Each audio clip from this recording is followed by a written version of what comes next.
ABS-CBN News and Current Affairs. Panig sa katotohanan. Panig sa bayan. Kung tawagin, magsalang matapat at matuwin. Ito ang tawag, maka-Diyos, matalino at matyaga. Naalala mo pa ba? Ituturo ni nanay, tatay, lolo na pagpapago'y simulan na.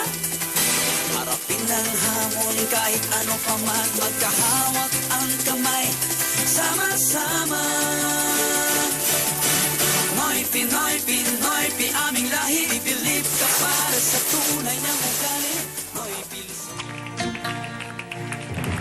Pusang kumakaway, udang nakatawa, palakang may mga barya, at kung ano-ano pang mga bagay na sinasabing pampasto. Maraming mga naghihirap na Pilipino.